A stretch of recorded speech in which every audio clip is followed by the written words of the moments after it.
বৃন্দাবনে থাকে কে? রাধা। পুরীতে কে থাকে? জগন্নাথ। কাশীতে কে থাকে? ভোলা মহেশ্বর বিশ্বনাথ শিব ঠাকুর, তাই তো? শিবের বাস কোথা? কাশী। এই যে শাস্ত্রীয় মতে ভগবান কিন্তু দুটো পাই, এক হচ্ছে কৃষ্ণ ভগবান, আর একজনকে আমরা ভগবান বলে থাকি শঙ্কর ভগবান। শিবজিকে আমরা ভগবান বলি না, শঙ্কর ভগবান। যেই হর সেই হরি। হর হর মানে কে? শিব। আর হর সেই হরি মানে কে? কৃষ্ণ। কৃষ্ণরও 108টা নাম, শিবেরও 108টা নাম। সেই জন্য এরা দুজনে একই আত্মা, যেই হর সেই হরি। সেই জন্য আমরা কৃষ্ণকে যেমন ভগবান বলি, তেমন শিবজিকেও আমরা শঙ্কর ভগবান বলে পূজা করি। কিন্তু প্রশ্ন হলো, কৃষ্ণকে আমরা ভক্তি করে পুজো করি, কিন্তু শিবজিকে মদখোর বানালো কে ভাই? শিবজিকে গ্যাঁজাখোর কে বানালো ভাই? শিবজিকে বিড়িখোর কে বানালো বলো তো? সমাজের মানুষ বানিয়েছে। শিব কোনোদিন মদ খায় না, গ্যাঁজাও খায় না। শিব হচ্ছে একজন পরম বৈষ্ণব, তিনি পরম একজন কৃষ্ণ ভক্ত, তিনি পরম একজন হরি ভক্ত। শিব আমাদের কি শিক্ষা দিয়ে গেছে জানেন? শিব আমাদের শিক্ষা দিয়ে গেছে ত্যাগের মন্ত্র, ত্যাগ। শিব যেখানে বাস করে, শিবের পাশের বাড়ি হচ্ছে কৈলাস। এই পাশের বাড়ি কে থাকে? ধনরত্ন কুবের, ধন সম্পত্তির কুবের। তাহলে শিব মনে করলি কুবেরের কাছ থেকে সোনা দানা নিয়ে সুন্দর করে সাজতে পারত, কিন্তু তা তিনি করেছেন। তিনি শিক্ষা দিয়ে গেলেন জীবনে ত্যাগ করতে শেখ। সারাটা জীবন শুধু আমার আমার করে যাবি, আর আমার আমার করলে তাকে হারাবি। আত্মসমর্পণ কর। ওরে সর্বস্ব কিছু ভগবানের কাছে দিয়ে দে। টাকা পয়সা বাড়ি গাড়ি তো দূরের কথা, যেদিন তোর দেহটা পর্যন্ত দিতে পারবি, ভগবান সেদিন তোর কাছে ফিরে আসবে। হাজার হাজার তিনি প্রমাণ দিয়ে গেছে। বলুন তো, মহাভারতে দ্রৌপদীর বস্ত্র ধরে যখন টানছিল, দ্রৌপদী কিন্তু একটা হাত বুকে রেখে এক হাত দিয়ে ভগবানকে ডাকছিল। ভগবান দূরে দাঁড়িয়ে কাপড় হাতে করে নিয়ে দাঁড়িয়ে আছে দেবার জন্য, কিন্তু দিতে পারছেন না। দ্রৌপদী বলল, সখা আমাকে লজ্জার হাত থেকে বাঁচাও। ভগবান বলল, তোমাকে তো বাঁচাতেই এসেছি গো, কাপড় এনেছি তোমাকে তো দেওয়ার জন্যে, কিন্তু তুমি যে আমাকে ডাকছো, তোমার ডাকার ডিজাইন আমার পছন্দ হচ্ছে না। কেন? না তুমি এক হাতে কাপড় আটকাচ্ছ আর এক হাতে ডাকছ। তুমি তো নিজের জন্য কিছু রেখেছো, সর্বস্ব কিছু তো ত্যাগ করতে পারছো না। যেদিন সর্বস্ব কিছু দিতে পারবে, সেদিনকে দেখো আমি তোমার জন্য কি করি। তুমি কাপড়ও আটকাবে আবার আমাকেও ডাকবে, এ তো দু নৌকায় পা দিয়ে আছো। কাপড় যদি আটকাতে হয় দুটো হাত দিয়ে কাপড় আটকাও,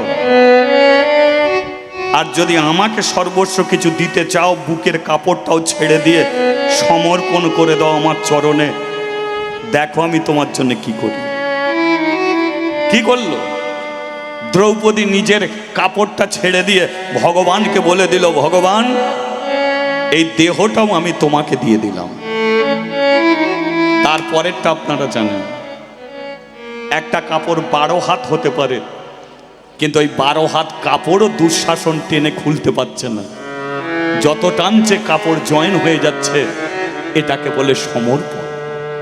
এটা হচ্ছে জীবনের ত্যাগ। যেখানে 5-5টা স্বামী বসে আছে, সেখানে কিন্তু সেদিকেও দ্রৌপদী তাকায়নি।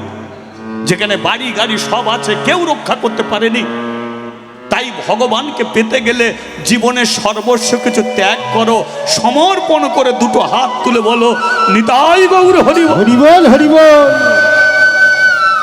তিনি আমাদের এই শিক্ষা দিয়ে গেছে। তিনি কোথা বসে থাকে? শ্মশানে বসে থাকে। আপনি জানেন কেন বসে আছে শ্মশানে? ও সেটাও আমাদের বলে দিয়ে গেল। জোরে শোন, একটা মরাকে 200 জন নাচতে নাচতে দিয়ে যায়, কিন্তু একটা মরা 200 জনকে শিক্ষা দিয়ে যাচ্ছে যে ওরে তোরা যে জায়গায় আমাকে পৌঁছে দিয়ে গেলি, লাইনে তোরা দাঁড়িয়ে পড়। আজকে আমি এসেছি, কালকে তোদেরই মধ্যে কি আসবে তোরা নিজেরাও জানিস না, কিন্তু আসতে তোদের এই জায়গাতে হবে।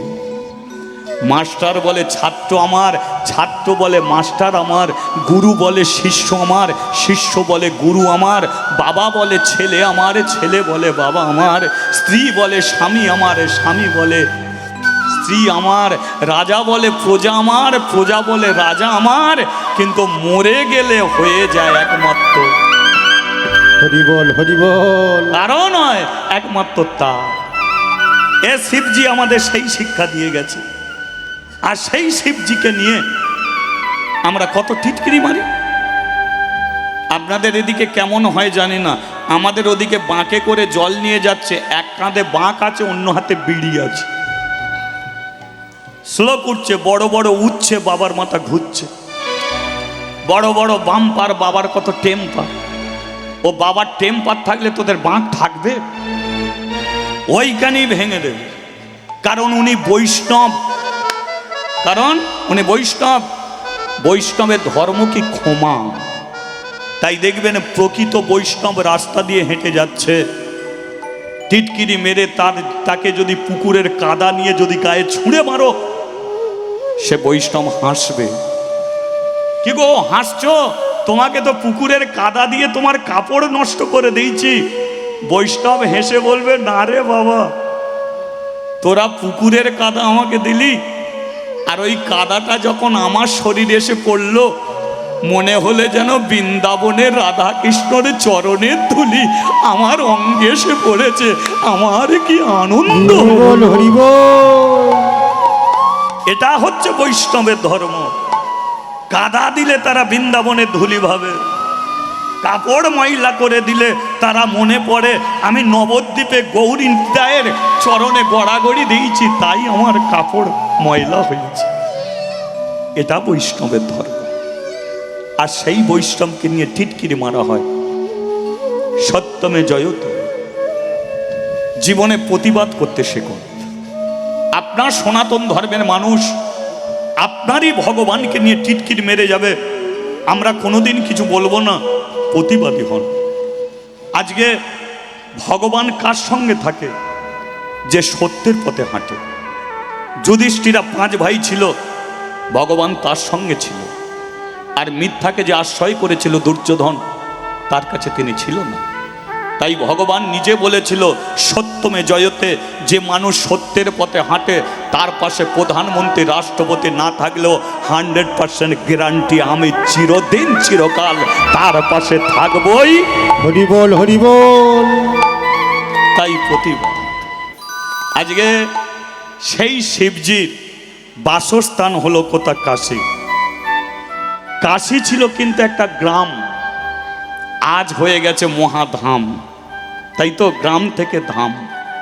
কাশীর জমিদার নাম হলো তার শিব শঙ্কর রায়। কি বললাম মা? তিনি গোটা গ্রাম ঘুরে ঘুরে দেখত, আর রাত্রিকালে স্ত্রীর সঙ্গে আলোচনা করত।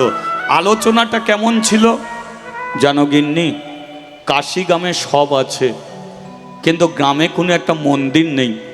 তাই আমার বড় ইচ্ছা না, এই গ্রামে আমি একটা মন্দির করব, কিন্তু অত তো টাকা পয়সা আমার কাছে নেই, কিন্তু ভাবছি অর্ধেকটা করে রেখে দেবো, পরের বছর অর্ধেকটা করব। স্ত্রী বলে উঠল, স্বামী গো, মানুষের মন একটা নয়, দুটো, একটা কুমতি, একটা সুমতি। আজকে তোমার সুন্দর মন হয়েছে, তাই তুমি মন্দির করার ইচ্ছা হয়েছে, কিন্তু আজকে মানুষের এক মন হয়, কালকে আবার অন্য মন হয়ে যায়। তুমি অর্ধেকটা করে রেখে দেবে, পরের বছর যদি সুন্দর মনটা যদি কুপথে হেঁটে যায় তাহলে মন্দির আর কমপ্লিট হবে না। তাই শুরু যখন করেছো শেষ করো, তাই না? শুরু করেছো শেষ করো। অনেকে সকাল থেকে ইচ্ছা করে আজ হরিনাম শুনতে যাবই, কিন্তু ওই বইয়ের ভাইকে কি বলে, যেই শালা এসে যাবে মদের বোতল নিয়ে বল থাক এখানেই থাকি, এ সুন্দর মনের পরিবর্তন ঘটে যায়, তাই না? তাহলে তুমি 1 বছর সময় নিচ্ছ, শুরু করে দাও। কিন্তু গিন্নি এত টাকা পয়সা তো আমার কাছে নেই, কিন্তু আমার তো সোনার জিনিস আছে। আহা, তোমার সোনার জিনিস? হ্যাঁ, আলমারির চাবি আমি তোমাকে দিয়ে দিচ্ছি। বাপের বাড়ি থেকে আমাকে সোনা দানা দিয়ে সাজিয়ে দিয়েছিল, ও তো আমি কোনোদিন আর পরিনি। কি হবে, ওইগুলো যদি মন্দিরের কাজে লেগে যাক না। তুমি তো শুরু করো আর এটাকে শেষ করো। তা বলে তুমি সোনা দানা দিয়ে সাজবে না, কি হবে? স্বামী যখন আমার মন্দির করে দেবে তখন ছেঁড়া কাপড় পরে বেরেলো গর্বে আমার বুকটা ভরে যাবে। মন্দিরের দিকে তাকিয়ে আমার 2 চোখে জল আসবে। না, আমি প্রকৃত স্ত্রী হতে পেরেছি, আমি স্বামীর কাছে লেগেছি, আমার সোনার জিনিসের দরকার নেই। যখন এই মন্দিরে যখন হাজার হাজার মানুষ প্রণাম করবে তখন দূরে দাঁড়িয়ে আমি তো চোখের জলে কাঁদবো, এতেই আমার আনন্দ। বুঝেছেন কেমন স্ত্রী? তাহলে স্ত্রীর কথা শুনে আপনাদের কি মনে হলো? স্ত্রীর একটুকু মন্দির করার ইচ্ছা নেই, মাথা নাড়ছে ইচ্ছা নেই? কি কাণ্ড, শুনে ইচ্ছা নেই? ব্যাস, মন্দির হয়ে গেল। এবার মন্দিরে নিত্য পুজোর জন্য একটা ব্রাহ্মণকে নিযুক্ত করা হলো, যে নিত্য পুজো করবে। এবার কাশী গ্রামের বউ ঝিয়েরা প্রতিদিন মন্দিরের চাতালে আসে, পূজারী ব্রাহ্মণ পুজো করে, আর এরা মন্দিরের চাতালে বসে ভগবানের নাম কীর্তন করে। এটা করা যাক নাকি? যাবে তো? গোপাল গোপাল গোবিন্দ গোবিন্দ গোপাল গোপাল গোবিন্দ ও গোপাল গোপাল গোবিন্দ গোবিন্দ গোপাল গোপাল গোবিন্দ গোবিন্দ হরে গোপাল হরে কেশব মাধব দীন হরে। গোবিন্দ হরে গোপাল হরে কেশব মাধব দীন হরে। জয় গোবিন্দ জয় গোপাল কেশব মাধব দীন দয়া।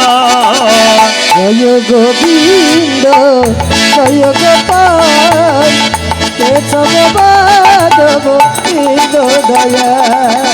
দীন দয়াল আমার গিরিধারিলা দীন দয়াল আমার গিরিধারিলা কেশব মাধব দীন দয়া।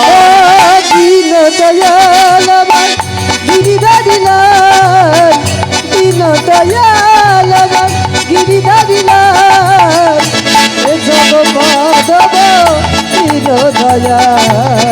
জয় গোবিন্দ জয় গোপাল কেশব মাধব দীন দয়া।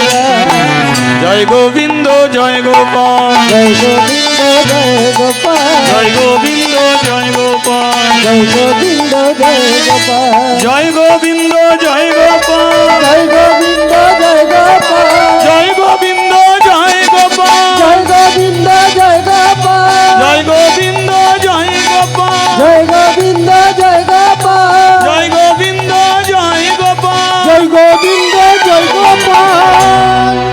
বলিয়ে রাধা রমন কি জয়। খারাপ লাগছে কি? না না, আমি বলতে চাই যে শিবের মন্দিরে তোমরা কৃষ্ণ নাম করছো, খারাপ লাগছে? তাহলে আবার মন্দিরে আসবে তো? আবার আসবে মায়েরা, মন্দিরে আসবে। হ্যাঁ, যাক, জমিদার কিছু না করুক, অন্তত একটা মন্দির করে দিয়েছে, প্রত্যেক দিন এ সময় আরে পূজার প্রসাদ নিয়ে যাও, প্রসাদ দিয়ে দিল। মেয়েগুলো হরিনাম করে বাড়ি ফিরছে।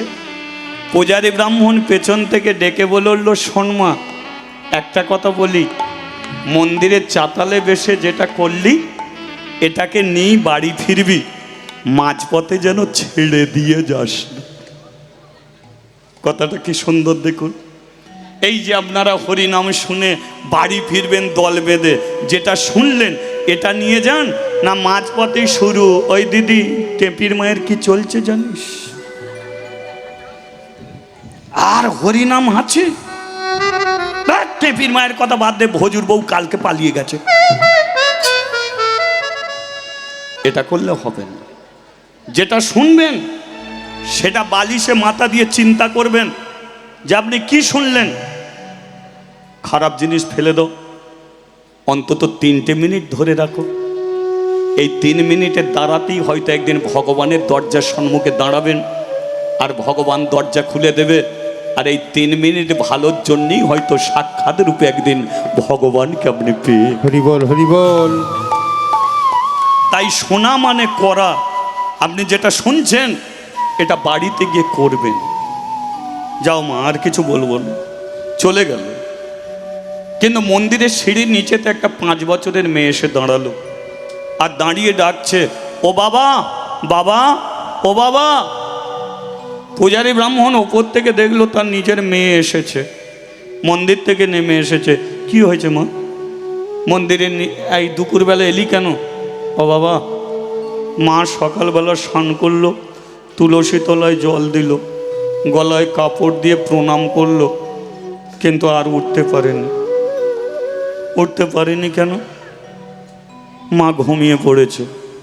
ঘুমিয়ে পড়েছে মানে তুই ডেকেছিস, ঠেলে দিয়েছি, মা শুয়ে আছে। পাড়া বৌদিকেও ডেকেছে, বৌদি এসে বলল তোর তাড়াতাড়ি বাবাকে ডেকে নিয়ে আয়। তাই মন্দিরে এসেছে। বলো না বাপি, মায়ের কি হয়েছে? ভেবে দেখুন, বাচ্চা মেয়েটা জানে না যে তার মা মরে গেছে, কিন্তু পূজারী ব্রাহ্মণ তো জানে যে তার স্ত্রী আর বেঁচে নেই। মেয়েকে নিয়ে বাড়িতে এসেছে, আর স্ত্রী তুলসী তলায় মরে পড়ে আছে। পূজারী ব্রাহ্মণ কি করলো জানেন? স্ত্রীর 2টো পা কোলে তুলে নিয়েছে, কোলে তুলে নিয়ে পায়ে ধুলো নিয়ে মাথায় মাখছে, গা হাতে মাখছে, চেটে চেটে খাচ্ছে, পা 2টো বুকে চেপে ধরছে, আমার নিজের মাথাটা পায়ে ঠেকাচ্ছে। যখন এমন চলছে, বউ ঝিয়েরা, কাশিগমের বউ ঝিয়েরা বলল, ও ঠাকুরমশাই একটু কাঁদো না। যে স্ত্রী তোমার মুসুরি খাটিয়ে দিত, যে স্ত্রী তোমার ভাত রান্না করে দিত, যে স্ত্রী তোমার ঘর পরিষ্কার করত, সেই স্ত্রী চিরতরে তোমাকে ছেড়ে চলে গেল। তুমি একটু কাঁদতে পারছো না? না কাঁদলে তোমার স্ত্রীর আত্মা শান্তি পাবে না, তাই কাঁদো, কাঁদো, কাঁদো। পূজারী ব্রাহ্মণ বলল, শোন মা, আমার স্ত্রী যদি গলায় দড়ি দিয়ে মরে যেত আমি কাঁদতাম, আমার স্ত্রী যদি বিষ খেয়ে মরতো আমি কাঁদতাম, কিন্তু একবার দেখে যা, আমার স্ত্রী মরেছে কিন্তু তুলসী তলায়। একটা কথা জানবি, যে তুলসী তলায় যদি কোনো মেয়ে মরে, তার মতো ভাগ্যবতী মেয়ে আর কেউ নেই। যে তুলসী তলায় মরবে, দূর থেকে তাকে প্রণাম করে বলবি, মারে তুই তো তুলসী তলায় শান্তিতে চলে গেলি, আমাকে একটু আশীর্বাদ করে যা, আমিও যেন এমনি করে তুলসী তলায় আনন্দ করে শান্তি করে চলে। হরি বল, হরি বল। যারা মন্দিরে মরে, যারা তীর্থে গিয়ে মরে, যারা ঠাকুর ঘরে প্রদীপ জ্বালতে জ্বালতে মরে, যারা হরিনাম শুনতে শুনতে মরে, জানবেন এদের জন্য কোনোদিন শ্রাদ্ধ পর্যন্ত করতে হয় না। কারণ মৃত্যুর পরে এরা কোনোদিন নরকে যাবে না, মৃত্যুর পরে ভগবান এদের হাত ধরে নিয়ে চলে যায় গোলক ধামে। তাহলে যে ভগবানের কাছে যায় তাকে কেঁদে বিদায় দিতে হয় না, যে যাচ্ছে তার কাছ থেকে আশীর্বাদ নিয়ে বলতে হয়, মা তুই আগে যাচ্ছিস, একটু আশীর্বাদ করে যা, আমিও যেন যেতে। হরি বল, হরি বল। কাঁদবো কেন? আমার স্ত্রী যদি তুলসী তলায় মরে, তাহলে আমিও শিবের পূজারি, তাই আমার স্ত্রীকে বলছি, ওগো মাতৃর মা, তুমি তো চলে গেলে শান্তিতে, আমাকে একটু আশীর্বাদ করো, আমিও যেন কোনোদিন শিবের চরণে মাথা রেখে চলে যেতে পারি। এটাও বলে দিচ্ছি, শোনো, ভগবানের দুটো চরণ দেখতে পাবে, কিন্তু তুমি গিয়ে যেন দুটো চরণ ধরবে না গো, তুমি গিয়ে একটা চরণ ধরবে। আর তোমার মতো যদি আমি শিবের চরণে মরতে পারি, তাহলে আমিও ভগবানের কাছে যাব, সেদিনকে তোমার সঙ্গে আবার আমার দেখা হয়ে যাবে। তুমি একটা চরণ ধরে বসে থাকবে, আমি গিয়ে আর একটা চরণ ধরব, সেদিনকে দুজনে পাশাপাশি বসবো, তুমিও কাঁদবে আমিও কাঁদবো, কিন্তু আমাদের চোখের জল কোনো সংসারের জন্য হবে না, আমাদের চোখের জল কোনোদিন ছেলে মেয়ের জন্য হবে না, সেদিনকে আমাদের চোখের জল হবে একমাত্র ভগবানের চরণে।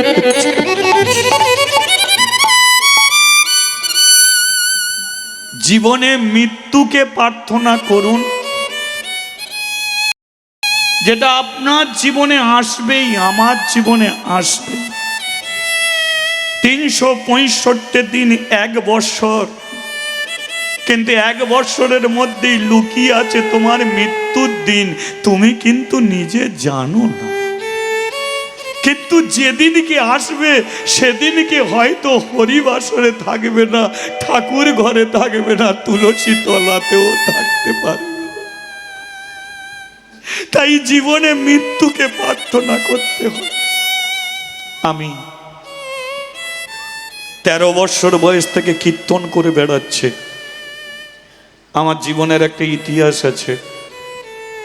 আমার যখন 13 বৎসর বয়স আমার বাবা মরে গেল, 15 বৎসর বয়সে আমার মা মরে গেল। আমার একটা ছোট্ট বোন ছিল, খেতে পর্যন্ত পাইনি। ভাই বোন দুটো বাটি নিয়ে দাঁড়িয়ে থাকতাম, ভাত খাওয়ার জন্য নয়, ভাতের ফ্যান পাওয়ার জন্য।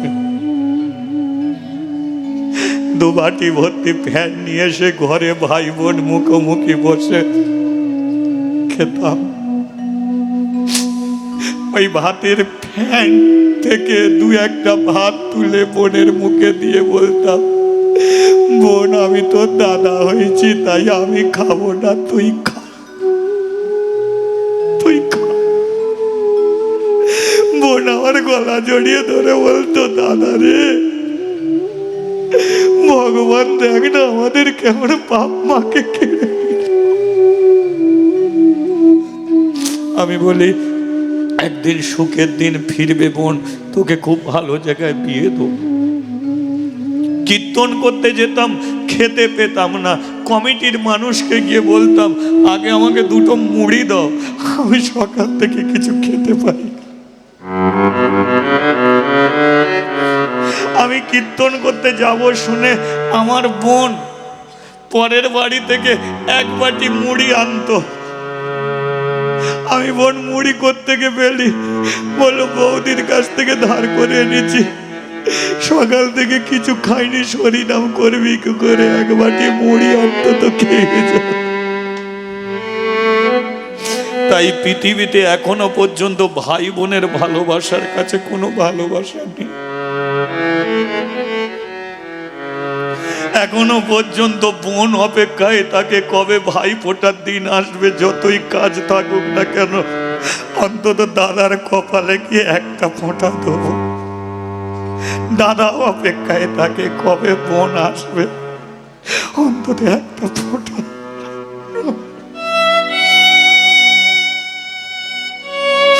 আমার বোন নিজে না খেয়ে আমাকে দুটো মুড়ি এনে দিয়েছিল। আজকে ভগবান আমাকে সব দিয়েছে, বাড়ি গাড়ি টাকা পয়সা সব দিয়েছে। ভগবানের কীর্তন করে টাকা পয়সা নিয়ে আমি বাড়ির কাছে একটা মন্দির করেছি। এ টাকা পয়সা কীর্তন করে আমি যে টাকা উপায় করি এটা আমি সংসারে দিই না, কারণ আমার স্ত্রীও একজন কীর্তনিয়া। আমার স্ত্রীকে বলে দিয়েছি তোমার জামা কাপড় যা লাগবে সংসারে তুমি তাই করো, কিন্তু আমি ভগবানের কীর্তন করে যে পয়সা পাবো একমাত্র আমি ভগবানেরই কাজে লাগাবো। তাই এটাই আমি করে গেছি। আমি খুঁজে বেড়াচ্ছি একটা বৈষ্ণব যে নিত্য সেবা দেবে, সেটা এখনো পর্যন্ত পাইনি, কিন্তু খোঁজ চালিয়ে যাচ্ছে। কারণ আমি আজ আছি কাল নাও থাকতে পারি, মন্দিরে বৈষ্ণব থাকবে যে প্রত্যেক দিন সেবা দিয়ে যাবে ভগবানকে। তাই জীবনে ভগবান আমাকে অনেক কিছু দিয়েছে, কিন্তু সব কিছু আমি ভগবানকে ফিরিয়ে দিয়েছি। তাহলে ভগবানের কাছ থেকে কিছু চাইনি, চেয়েছি শুধু আমার মৃত্যুকে আমি চেয়ে যাই। প্রতিটা হরিবাসরে কীর্তন করতে আসার আগে আমি ভগবানকে প্রণাম করে বলি, ভগবান তুমি যদি মনে করো এই হরিবাসরেই আমার মৃত্যু দিও, কারণ এটা হবে আমার শান্তির মৃত্যু। কারণ যার নাম আমি করে গেছি এত বছর ধরে, কেন আমি মরবো রাস্তাঘাটে? মানুষ হয়ে জন্মেছি, কুকুর ছাগলের মতো মরবো বলে নয়। মানুষের মৃত্যু হবে তুলসী তলায়, মানুষের মৃত্যু হবে ঠাকুর ঘরে, মানুষের মৃত্যু হবে হরিনাম শুনতে শুনতে, তবেই তো তাদের মরণ যাত্রা। হরিবল হরিবল। তাই জীবনে প্রার্থনা করুন, এ মৃত্যুকে প্রার্থনা করতে হবে, তবে আপনি মৃত্যুটা সেই জায়গায় পাবেন। আর মানুষ এই জায়গাতেই সবচেয়ে বড় ভয় পায়, এ মৃত্যুকে প্রার্থনা করে যায় না। তাই আমি বলে দিচ্ছি, প্রার্থনা করুন, কাজে লেগে পড়ুন। কটা দিনে বেঁচে থেকে কি করবেন? 80 বছর 100 বছর জীবন নিয়ে বেঁচে থাকার চেয়ে অল্প বয়সে হরিনাম শুনতে শুনতে মরে যা অনেক ভালো, তাই না? তাই গৌরে প্রণাম। হরিবল হরিবল। আজকে মাদ্রির মাকে পোড়ানো হচ্ছে কোথায়? কাশী শ্মশান। কাশীর সবচেয়ে বড় শ্মশান, যে শ্মশানে এক রাজা মরা পোড়াতো। রাজাটাকে আপনারা চেনেন, যিনি হলেন দানবীর রাজা হরিশ্চন্দ্র। সেই শ্মশানে মাদ্রির মাকে পোড়ানো হলো। পূজারী ব্রাহ্মণ মেয়েটাকে নিয়ে চলে গেল কোথায়? মন্দিরে। মন্দিরে নিয়ে চলে গেল। কেন নিয়ে গেল? কারণ আমি মন্দিরে চলে যাই, মেয়েটাকে ঘরে একা রাখা যাবে না, তাই মন্দিরে নিয়ে গেল। এবার মন্দিরে বাচ্চা মেয়ে, সে বলল প্রদীপ জ্বালবো, ধূপ জ্বালবো, এই করব ওই করব। কিন্তু পূজারী বলে উঠল, শোন মা, পূজা এমন একটা জিনিস যেটা ভক্তিতে করতে হয়। পূজা 10 মিনিটই থাকো ঠাকুর ঘরে, 15 মিনিটই ঠাকুর ঘরে থাকো, কিন্তু অভক্তিতে নয়, ভক্তিতে থাকো। হরিনাম শুনবে, মনকে স্থির করে শোনো। চঞ্চলতা মনে হরিনাম শুনলে তোমার হরিনাম কাজে লাগবে না। মনকে স্থির করে যে কাজই তুমি করবে সে কাজের উন্নতি আছে, আর চঞ্চল মনে যেটা করবে সেটা তোমার অবনতি আছে। বাড়িতে রান্না করবে, তোমার মন চঞ্চল, তুমি তরকারিতে 2 বার নুন দেবে, ভালো জিনিসকে নষ্ট করতে দেবে। তুমি ধারালো অস্ত্র দিয়ে কাটাকাটি করছো, তোমার মন চঞ্চল, তোমার হাত কাটিয়ে যাবে। মনকে স্থির করে যা কাজ করবে করো, সে কাজের উন্নতি আছে। তাই তুই আমার কাছে থাকবি, এটা করবি ওটা করবি সেটা করবি, আমার চঞ্চল মন তৈরি হবে। তাহলে আমি কি করব? মন্দিরের চাতালে গিয়ে বসবি, কাশি গ্রামের বউ জিহেরা আসবে, তাদের সঙ্গে তালি দিয়ে হরিনাম করবি। বাপি আমি খাবো কখন? শোন, পূজার প্রসাদ আগে ওদের দেবো, তারপরে তোকে দেবো। না বাপি আমাকে দেবে। শোন মা, এ পৃথিবীতে কোনোদিন খেয়ে আনন্দ হয় না, আনন্দ হয় কিসে? তুই আমার মেয়ে বলে তোকে পেট ভরে খাওয়াবো, আর ভক্তরা হরিনাম করবে, তারা প্রসাদ পাবে না, তা কি কখনো হয়? ওদের দেবো, যদি থাকে তুই আমি খাবো। তাহলে কি না খেয়ে থাকবো? না মা, এই দেখ শিবের পাশে বসে আছে মা অন্নপূর্ণা। কাশি থেকে বসে আছে অন্নপূর্ণা, যিনি প্রতিজ্ঞাবদ্ধ কাশীর মানুষকে কোনোদিন অভুক্ত রাখবে না।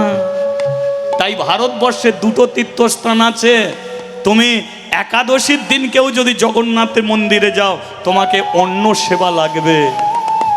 আর কাশীধাম একাদশীর দিনকে গেলেও তোমার অন্ন সেবা লাগবে। কারণ মা অন্নপূর্ণা যখন বসে আছে, প্রসাদ শেষায় তো কি হয়েছে দেখবে, মা থালা ভরে বাপ বেটিকে ঠিক ভাত দিয়ে যাও। কি এখন যা মন্দিরের চাতালে গিয়ে বস, আমি পূজায় বসি। একবার জয়ধ্বনি বলিয়ে রাধা মাধবকে জয়। তাহলে পূজারি পূজায় বসে গেল, আর কাশী গ্রামের বউ ঝিয়েরা মন্দিরের চাতালে বসে হরিনাম করতে লাগলো। আপনারা করবেন? করবেন তো? হ্যাঁ, চলো। রাধে কৃষ্ণ গোবিন্দ গোপাল বোল, রাধা রমণ হরি হরি হরি बोल। রাধে কৃষ্ণ গোবিন্দ গোপাল বল, রাধা রমণ হরি হরি হরি বল। রাধে কৃষ্ণ গোবিন্দ গোপাল बोल, রাধা রমণ হরি হরি হরি बोल। রাধে কৃষ্ণ গোবিন্দ গোপাল বল, রাধা রমণ হরি হরি হরি বল। আমার গিরি ধারি बोल, গোবর্ধন ধারি बोल। হরি বল, গোবর্ধন হরি বল। আমার গিরি ধারি बोल, গোবর্ধন ধারি बोल। হরি বল, গোবর্ধন হরি বল। রাধা রমণ হরি কৃষ্ণ কৃষ্ণ बोल। রাধা রমণ হরি কৃষ্ণ কৃষ্ণ বল। রাধা রমণ হরি কৃষ্ণ কৃষ্ণ বল। রাধা রমণ হরি কৃষ্ণ কৃষ্ণ बोल। ও রাধা রমণ হরি কৃষ্ণ কৃষ্ণ বল। রাধে রাধে ও রাধে রাধে, রাধে রাধে রাধে রাধে। রাধে রাধে রাধে রাধে রাধে রাধে রাধে। আচ্ছা, আলোগুলো জ্বলছে দেখো, আলোর পেছনে দুটো তারের কানেকশন আছে, তাই তো? দুটো তার এসে জয়েন হয়েছে, একটা নেগেটিভ একটা পজিটিভ, ঠিকভাবে জয়েন করা হয়েছে, তাই আলো জ্বলছে। আলোর ধর্ম কি? অন্ধকারকে দূর করে। তাহলে ভগবান আমাদের দুটো হাত দিয়েছে, আমরাও যদি দুটো হাত মাঝে মাঝে কানেকশান জুড়ি, তাহলে ভগবানও আমাদের অন্ধকার ঘরে একদিন আলো জ্বালবেই জ্বালবে, তাই তো? তাহলে একবার ভগবানের সঙ্গে কানেকশান জুড়বেন, কই দেখি তালে তালে সবাই মিলে জোড়া যাক, তালি দিতে দিতে।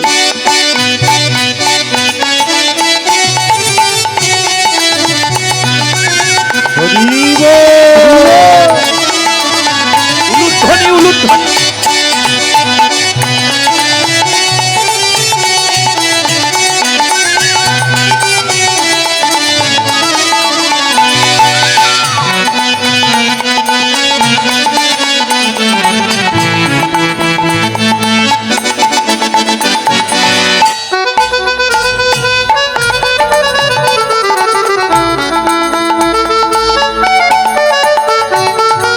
নন্দদুলা রোজের গোপাল, নন্দ দুলাল রোজের গোপাল। আমার নন্দদুলাল রোজের গোপাল। ও নন্দ দুলাল রোজের গোপাল। গিরিধারী লাল আমার যশোদা দুলাল। গিরিধারী লাল আমার যশোদা দুলাল। গিরিধারী লাল আমার যশোদা দুলাল। ও গিরিধারী লাল আমার যশোদা দুলাল। প্রেম সে বলো রাধে রাধে। মুখে একটু বলা যাবে রাধা নাম? মুখ ব্যথা হবে না তো? কোনো চিন্তা নেই তো? কিন্তু কানেকশনটা জুড়ে বলতে হবে। কই আরেকবার তালি দিতে দিতে কানেকশন, এটা উলুধ্বনি হবে।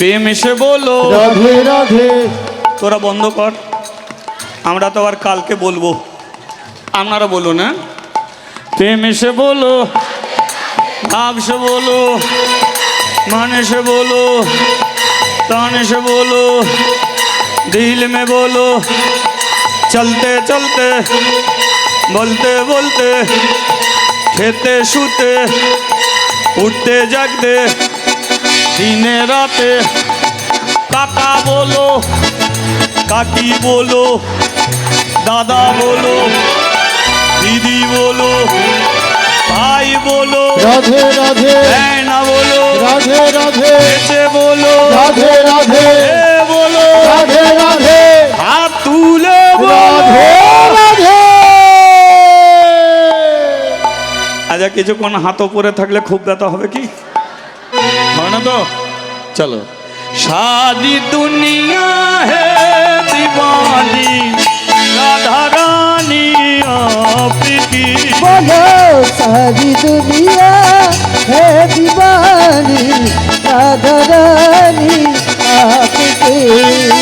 सारी दुनिया है दीवानी, सारी दुनिया है दीवानी, सारी दुनिया है दीवानी, सारी दुनिया है दीवानी, राधा रानी आपकी। बोलो सारी दुनिया है दीवानी, राधा रानी आपकी। बोलो सारी दुनिया है दीवानी, राधा रानी आपकी। बोलिए राधा रानी की जय श्याम सुंदर की जय। পূজা হয়ে গেল কি না? না, ভেতরে তো পূজা চলছিল আর মাদ্রি বাইরে হরিনাম করছিল। সকাল থেকে দুপুর, দুপুর থেকে বিকেল হয়ে গেছে। মাদ্রি বলল তোরা হরিনাম বন্ধ কর। কেন? আমি একটা বাচ্চা মেয়ে, সকাল থেকে কিছু খেলাম না, আর বাড়ি থেকে তোমরা খাওয়া দাওয়া করে বেরিয়েছ, তোমাদের পেট ভর্তি হরিনাম করতে পারো, কিন্তু আমি তো কিছু খাইনি। মা যদি থাকতো বেঁচে তাহলে অন্তত আমাকে 3 বার খেতে দিত। আমার মা মরে গেল, বাবা মন্দিরে নিয়ে এলো। আমি বাবাকে বললাম আমার খিদে পেলে আমি তোমাকে চাইবো। বাবা বলল তোকে দেবো না, আগে আগে ওদের দেবো, তারপরে তোকে দেবো। তা তোমরা যদি সন্ধে পর্যন্ত হরিনাম করো তাহলে আমি খাবো কি করে? আমি বাচ্চা মেয়ে, খিদের জ্বালা সব বুঝতে পেরেছি, এটাও বুঝতে পেরেছি। হরিনামে মন ভরে, হরিনামে বুক ভরে, হরিনাম করলে পেট ভরে না। খিদে তোর পেয়েছে তাই না মাদ্রি? দেখ না তোর বাবার একটা অভ্যাস, সেই পূজা করবে দরজাটা বন্ধ করে। আমরাও তো বুঝতে পারিনি যে এত বেলা হয়ে গেছে। এক কাজ কর, তুই গিয়ে দরজা খোল, খুলে তোর বাবাকে বলে প্রসাদ দিলে আমরা চলে যাব। মেয়েটা ছুটে গেছে, ও বাবা বাবা বাবা এদের হরিনাম হয়ে গেছে, তুমি এদের প্রসাদ দাও, তারপর আমি খাবো। গিয়ে যেই দরজা খুলেছে, মেয়েটা দেখলো যে প্রদীপও জ্বলছে, ধূপও জ্বলছে, বাবা আসনে বসে আছে, কিন্তু বাবার মাথাটা শিবের চরণে। এটাকে আপনারা কি বুঝছেন বলুন? আর আছে মেয়েটার 5 বছর বয়স, বাবা মরল, মা মরল। এই পৃথিবীতে অনাথ কারা? যারা বাবা মাকে হারিয়ে বসে আছে। বলুন, মেয়েরা বিয়ের পরে বাপের বাড়ি যেতে ভালো লাগে, কিন্তু বাপের বাড়ির বাপ মা মরে গেলে তখন আর যেতে ইচ্ছা করে? দাদা বৌদি ভাইপো ভাই যে সবাই আছে, তখন আর স্বামীকে জোর করে না যে একটু বাপের বাড়ি যাব, কারণ বাপের বাড়ির বাপ মা যেটা করে সবাই আছে করে না। তাই এই মেয়েটার 5 বছর বয়সে বাবা মরল, মা মরল, জমিদার এলো মন্দিরে, জমিদারের স্ত্রী মন্দিরে, মাদ্রি কাঁদছে, জমিদারের স্ত্রী মেয়েটাকে বুকে জড়িয়ে ধরে বলল, আজ থেকে আমি তোর মা। কিন্তু জমিদার বলল, না গিন্নি, ওকে একদম কোলে নিও না, ওকে এই লোভ দেখিও না যে তুমি এর মা, তুমি এর মা, এটা বলো না। আরে মেয়েটার মা নেই, আমি মা হতে যেও না, কারণ এই মা যখন মরেছিল চোখের জলে কেঁদেছে। তুমি এর মা হবে, আবার মরবে, তোমার জন্য আবার কান্নাকাটি করবে, তাই তুমি এর মা হতে যেও না। তুমি এর বাবা কি করে হব, এই তো এর বাবা মরে গেছে। দেখছো না মেয়েটা কি করে কাঁদছে, তাহলে আমি ওর বাবা হব, আবার আমি মরবো, আবার তো মেয়েটা কাঁদবে। তাহলে কি বাবা মা ছাড়া, কে বলেছে এই পৃথিবীতে মেয়েটা বাবা মা ছাড়া বাঁচবে? চুপ করো ওকে। মাদ্রি, আমার বাবা, কাঁদিস না মা, কাঁদিস না। তোর যে বাবা এ জগতের বাবা, বাবা কোনোদিন সারা জীবন ছেলেকে মেয়েকে কোলে নিতে পারে না। বাবা কোনোদিন চিরকাল থাকে না। কাজের জগতে যে কটা দিন এসেছিল, কাজ শেষ হয়ে গেছে, চলে গেছে। তাহলে তুই কেন ভাবছিস যে তোর বাবা নেই? কোথা আমার বাবা? ওই তো মন্দিরে, ওই দেখ না মন্দিরে, আজ থেকে ভোলে বাবা, আজ থেকে তোর হলো বাবা। ওকে তুই বাবা বলে ডাকবি। মা পাশে বসে আছে অন্নপূর্ণা, ওই তোর মা। শোন মাদ্রি, তুই বেঁচে আছিস, তোর বাবা মা মরে গেল, কিন্তু এমন বাবা মাকে আমি ফিরিয়ে দিলাম যে কোনো দিনের জন্য তোর বাবা মা আর মরবে না, কিন্তু ওই বাবা মা চরণ তলে বসে তুই একদিন মরে যেতে। হরি বল, হরি বল। দ্বিতীয়বার ওই বাপ মার জন্য তোকে আর কাঁদতে হবে না। তুই বাবা মা, কথা বলে না, বলা না শেখা। ও মা অন্নপূর্ণা কথা বলছে না, তুই বলালেই বলবে। থাক থাক, দাঁড়া, এদিকটা ব্যবস্থা করি। পূজারী ব্রাহ্মণের সদ্গতি করলো। কাশী গ্রাম থেকে বহু দূর দূর থেকে ব্রাহ্মণরা এলো। কেন এসেছে? নিত্য পুজো করার জন্য। একটা ব্রাহ্মণ লাগবে না? ব্রাহ্মণ তো চলে গেছে, আবার নিত্য পুজোর জন্য একটা ব্রাহ্মণ নিযুক্ত হবে। তাই ব্রাহ্মণরা এসে বলল, জমিদার বাবু বলুন এই মন্দিরে কে নিত্য পূজা করবে? কিন্তু জমিদার বলল, এই মন্দিরে আর কোনো ব্রাহ্মণকে দিয়ে পূজা করাবো না। যেই বলে যে ব্রাহ্মণকে দিয়ে পুজো করাবো না, তো ব্রাহ্মণরা বলল, এই মন্দিরে পূজা করবে কে? জমিদার বলল, এই মন্দিরে আজ থেকে পুজো করবে একটা মেয়ে ছেলে। যেই বলেছে মেয়ে ছেলে, ব্রাহ্মণরা বলল, মেয়েরা অসুচি, মেয়েরা অসুচি, ওদের মন্দিরে উঠতে নেই। আর আপনি মেয়ে ছেলেকে দিয়ে শিবের পূজা করবেন? মেয়ে অসুচি, ওদের মন্দিরে আপনি তুলবেন? জমিদার বলল, হে বর্ণের শ্রেষ্ঠ ব্রাহ্মণ, আপনাদের সম্মান করি, শ্রদ্ধা করি। আপনারা যাদের অসুচি বলে নিচই নামিয়ে দিয়েছেন, আপনার মা যদি অসুচি হয়, তাহলে আপনি তার পেটে জন্ম নিলেন কি করে? মেয়েরা যদি পেটে ছেলে যদি না ধরতো, তাহলে পৃথিবীতে কোনো মানুষের সৃষ্টি আর হতো না। আর মেয়েদের আপনি অসুচি বলে দূরে সরাচ্ছেন। আপনারা তো শাস্ত্রজ্ঞ, এটা তো জানেন যে ভগবান সর্বপ্রথম মেয়েদের ঘরে সম্মান করে গেছে। আপনি বলছেন কি করে? হ্যাঁ, আমি বুঝিয়ে বলে দেবো। আপনারা বলুন তো, সত্য যুগে নারায়ণের স্ত্রীকে, নারায়ণের স্ত্রী লক্ষ্মী। কি নারায়ণের স্ত্রী যদি লক্ষ্মী হয়, তাহলে বলুন নারায়ণ লক্ষ্মী বলে না লক্ষ্মী নারায়ণ বলে? কে বলা হয়? তাহলে প্রথমে চেয়ারে কে বসে আছে? লক্ষ্মী নিশ্চয়ই বেটা ছেলে।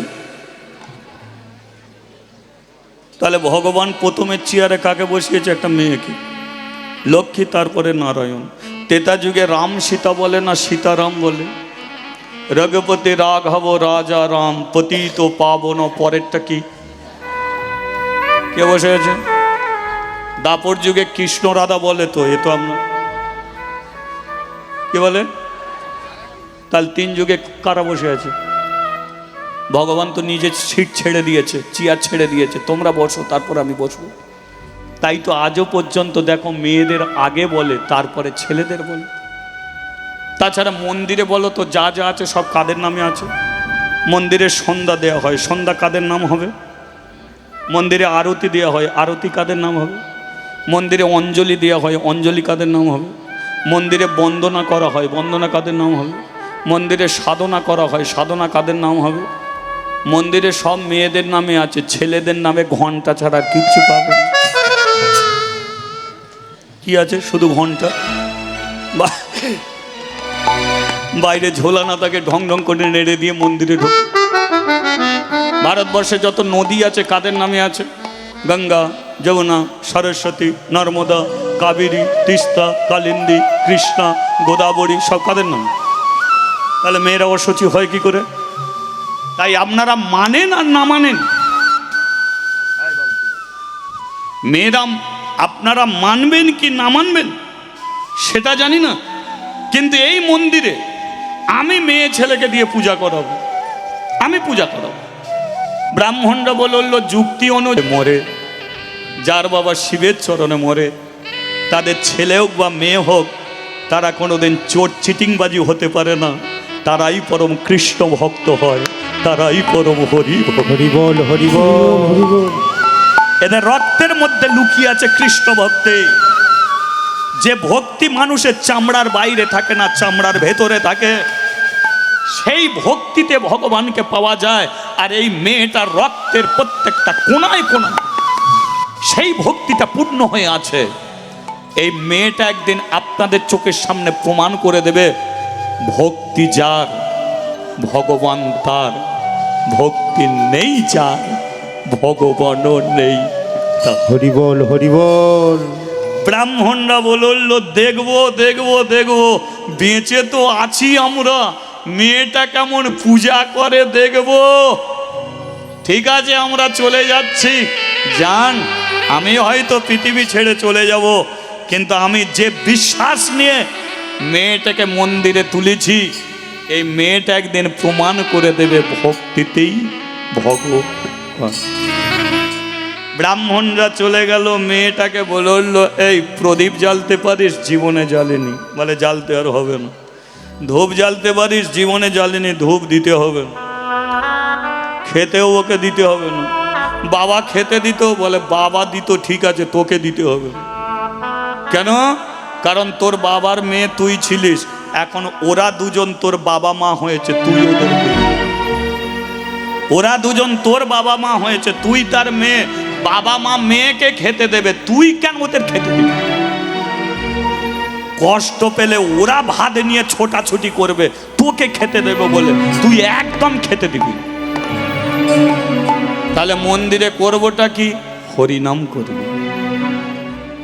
হরি নামে, হরি নামে, হরি নামেই জলে যদি পাথর ভাসে, হরি নামে যদি ঘোড়া ছুটে যেতে পারে, হরি নামে যদি একটা কানা চোখে দেখতে পায়, তাহলে তোর হরি নামের দ্বারাতেই এই পাষাণও জাগ্রত হয়ে যায়, পাষাণ ঠাকুরও।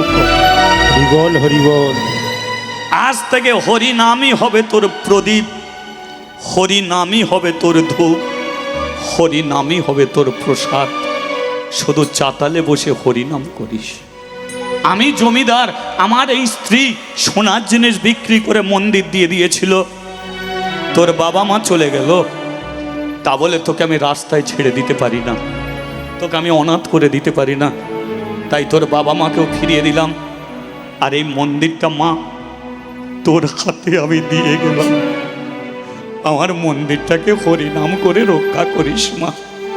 কথা দে, কথা দে মাদ্রি, আর কোনোদিন হয়তো আসতে পারবো না। বাচ্চা মেয়েটা বলল আমি মন্দির ছেড়ে কোথাও যাব না, আমি এই মন্দিরের চাতালি হরিনাম করব। শুনে শান্তি পেলাম। পৃথিবীতে সব মন্দির পূজা অর্চনার দ্বারাই হয়, আজকে এই কাশীধামের মন্দির শুধু হরিনামের দ্বারাতে হবে। কারণ হরিনাম কেন করবি? কারণ ভেতরে যে বসে আছে উনি পরম বৈষ্ণব, উনি কিছু চায় না, সুন্দর ফুলের মালা চায় না, প্রদীপের আলো চায় না, ধূপের সুগন্ধ চায় না, ও শুধু হরিনাম শুনতে চায়, সেটা তুই শুনিয়ে যা। ঠিক আছে, চলো গিন্নি ফিরে যাই, চলো। বলি একবার রাধা মাধবে কি। আচ্ছা, মাদ্রি যে মন্দিরে আসবে আপনাদের পছন্দ হয়েছে কি? মাদ্রি যদি মন্দিরে থাকে আপনারা আসবেন তো মন্দিরে, কোনো সমস্যা নেই তো? হ্যাঁ হ্যাঁ হ্যাঁ হ্যাঁ, মাদ্রিকে একটু দেখো তোমরা। হ্যাঁ, আর একটা কথা বলে দিচ্ছি, হ্যাঁ, বাড়ি থেকে একটু ফলমূল নিয়ে আসবে। হ্যাঁ, মেয়েটার খিদে পেলে মেয়েটাকে একটু দেবে, ও ফলমূল খেয়েই কাটিয়ে দেবে। হ্যাঁ, কোনো অসুবিধা নেই, তোমাদের বলে যাচ্ছি মা গো, তোমরা এটা করো। ঠিক আছে, চল। জমিদার চলে গেল মাদ্রি মন্দিরে। পরের দিন থেকে যা ভক্ত ছিল তার অনেক ভক্ত এসে উপস্থিত হচ্ছে, আর মাদ্রি আনন্দ করে কৃষ্ণ কৃষ্ণ বলে মুখে গো, কৃষ্ণ কৃষ্ণ বলে মুখে।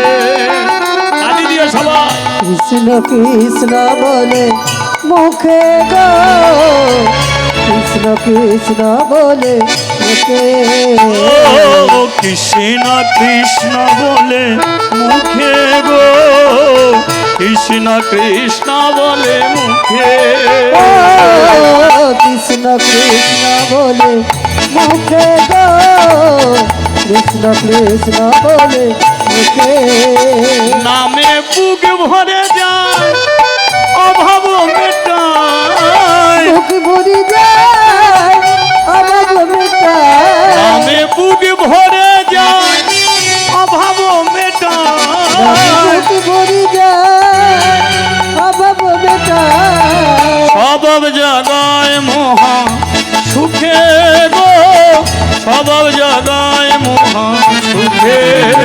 রাগে বুক ভরে যায় অভাব মেটায়, বুক ভরে যায় অভাব মেটায়। স্বভাব জাগায় মহা সুখে গো, স্বভাব জাগায় মহা সুখে। ও কৃষ্ণ কৃষ্ণ। তালি আর উলুধ্বনিটা চলবে কিছুক্ষণ, তালে তালে। হরি বল।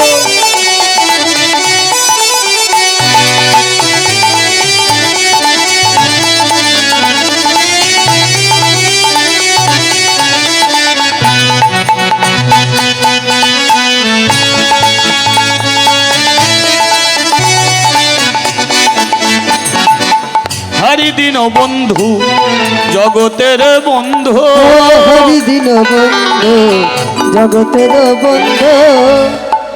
একটু শোনা যাক। 5, 10, 15, 20 মাদ্রির বয়স কত হয়েছে? 20 বছর। আজকে মাদ্রি কাশী ধামের মাদ্রি নেই, মাদ্রি থেকে দেবীর আসনে বসেছে। কেন দেবীর আসনে বসেছে? তার একটাই কারণ, আজকে মাদ্রি দুটো হাত যার মাথায় রেখে যেটা বলবে সেটাই হয়ে যায়, যা বলবে সেটাই হয়ে যায়। আমাদের কাছ থেকে অনেকে আশীর্বাদের নিতে আসে, প্রভুজি একটু আশীর্বাদ করো। হ্যাঁ, আশীর্বাদ হাতে করছো, হাতে রেখেছো মাথায়, কিন্তু আশীর্বাদের কথা কোথ দিয়ে বেরোয়? মুখ দিয়ে বেরোতোই, মুখ দিয়ে বেরোয় তো।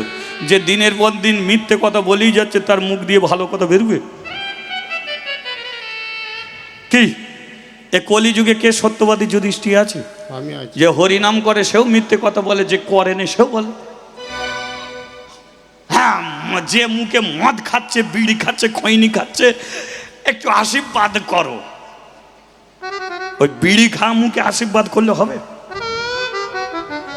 সেই জন্য আমাদের আশীর্বাদ কাজে লাগে না। সেই জন্য আমি বলি আমাকে প্রণাম করতে হবে না, আমার আশীর্বাদে হয়তো আপনাদের কাজে লাগবে না। আমি শুধু এইটুকু বলতে পারি, ভগবান তোমাদের ভালো করুক,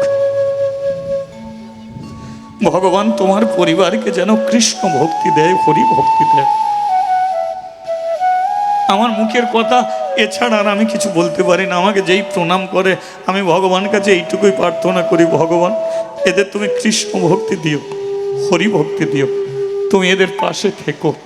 কারণ তুমি যদি এদের পাশে থাকো, এদের জীবনে কোনো কষ্টই হবে না, কোনো অভাব হবে না। এটুকু, এছাড়া আর আমার জীবনে কিছু পাওয়া যাবে না। অনেকে বলে গোপাল হোক, আশীর্বাদ করো, আমার কথায় গোপাল হবে না।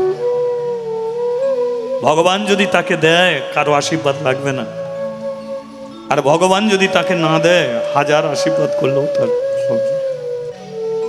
কাদের আশীর্বাদ কাজে লাগে? 12 বছর যারা মিথ্যা কথা বলেনি, 12 বছর যারা মিথ্যা কথা বলেনি, 12 বছর যারা কৃষ্ণ ভজন হাত তৈরি করেছে, ওই হাতে খন্তিও নাড়েনি, শুধু হরি নাম করে গেছে 12 বছর, তারা ওই হাত মাথায় রেখে মুখে যেটা বলে সেটা হয়, আমাদের কথায় হয়। আজকে মাদ্রিদ তাই, আজকে 5 বছর থেকে 15 বছর অনর্গল মুখে শুধু হরিনাম করে গেছে, মিথ্যা কথা সে কোনোদিন আশ্রয় করেনি, কোনোদিন পরের দিকে কোনোদিন কুনজরে দৃষ্টিতে দেখেনি। আজকে পূর্ণ যৌবন নিয়ে বসে আছে। কত হাজার হাজার মানুষ মাদ্রিকে দেখতে আসে, কিন্তু মাদ্রি সবার মধ্যে ভগবানকে যেন দেখতে পায়, সবাই দেখে সে এরা সবাই কৃষ্ণের সন্তান, ভগবান শ্রীকৃষ্ণেরই।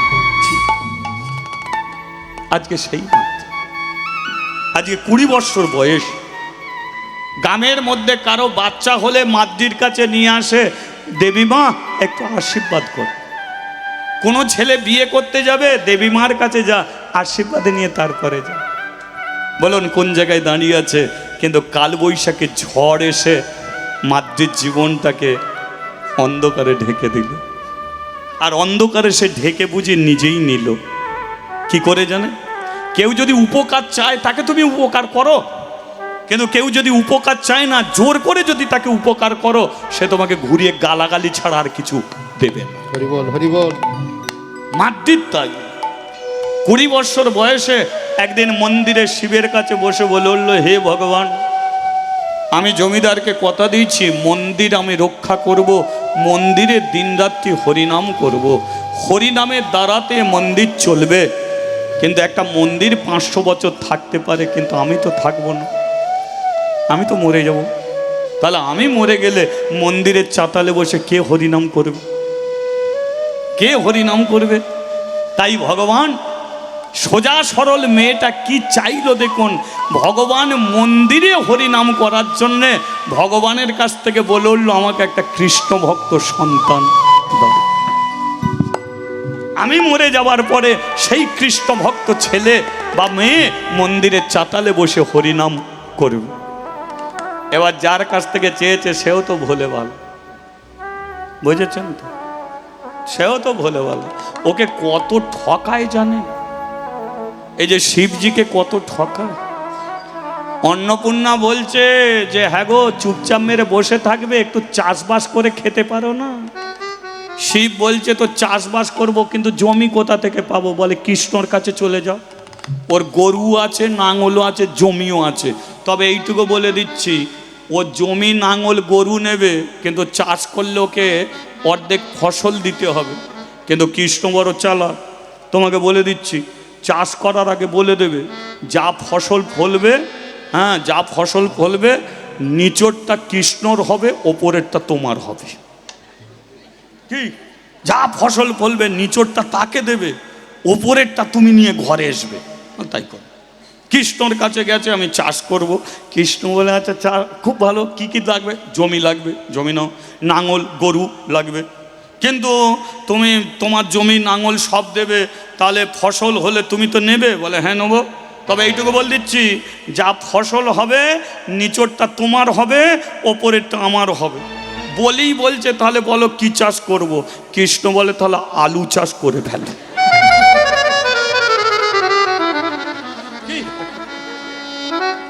বলে আলু চাষ? বলে হ্যাঁ আলু চাষ করবে। কৃষ্ণর কথায় আলু চাষ করেছে। এবার আলু চাষ করলে কৃষ্ণর তো নিচরটা, এই যে নিচরটা আমার, ওপরেরটা তোমার। শুধু আলুর ঘাসগুলো নিয়ে ঘরে গেছে। অন্নপূর্ণা বলে কিনা দেখলে কেমন ঠকলে, বল তুমি যা বলেছো তো আমি তাই করেছি। ঠিক আছে ঠিক আছে, একটু ধৈর্য তো, তুমি যা বলেছো তো আমি তাই করেছি। বলে এবারেরটা এক কাজ করো, এবারে চাষ করবে, ওপরেরটা কৃষ্ণকে দেবে, নিচরটা তুমি নেবে। ওপরেরটা কৃষ্ণ, নিচরটা তোমার। আবার শিব গিয়ে বলেছে, বলে চাষ করব কিন্তু এবার উল্টো। বলে কি না, ওপরেরটা তোমার হবে, নিচরটা আমার হবে। বলো কি চাষ করব? কৃষ্ণ বলে তাহলে ধান চাষ করে ফেলো। এই হচ্ছে শিবজি, বুঝে নিয়েছেন? এখন যেই একে কিভাবে ঠকিয়ে দেয়, তা আজকে ওই ভোলে গেল। মাদ্রি বলছে আমাকে একটা সন্তান দাও, শিবও হাত তুলে বলে উঠল, মাদ্রি হরিনাম করার জন্য ছেলে চাইলি, তোকে আমি একটা কৃষ্ণ ভক্ত সন্তান দিলাম। যেই দিয়েছে, পাশে বসেছিল অন্নপূর্ণা, উঠে দাঁড়িয়েছে, কি করলে? শিব বলে উঠল, আমি আমার কি করলাম? মেয়েটার বিয়ে হয়েছে না, শাঁখা আছে না, সিঁদুর আছে না, তাহলে কুমারী মেয়ে? বলে হ্যাঁ। তাহলে কুমারী মেয়ের পেটে যদি বাচ্চা এসে যায়, কাশি গ্রামের বউ ঝিয়ের আর মানবে? শিব বলে তাহলে কি হবে? বলে দিয়েছ ফিরিয়ে নাও। শিব বলে আমি দিতে পারি আর ফেরাতে পারিনি। বলে দেবার রাস্তাটা জানো, ফেরাবার রাস্তাটা শিখুনি কেন? এবার শিখে নেবে। বলে এবার কি হবে তাহলে? বলে শোনো, একটা উপায় আছে। ফেরাতে যখন পারবে না, মাদ্রি যখন গর্ভবতী হবে, কাশি গ্রামের বউ ঝেড়ে এসে জিজ্ঞাসা করবে, তোর গর্বে বাচ্চাটা কার? সেদিনকে তুমি নিজে দাঁড়িয়ে বলবে যে আমার কৃপায় মাদ্রির গর্বে সন্তান। এটা বলবে তো? শিব বলে যদি ভুলে যাই? ভুলে গেলে হবে না, আমি মনে করে দেবো। আর এটাও বলে দিচ্ছি, মাদ্রিকে তুমি ভালোবাসো।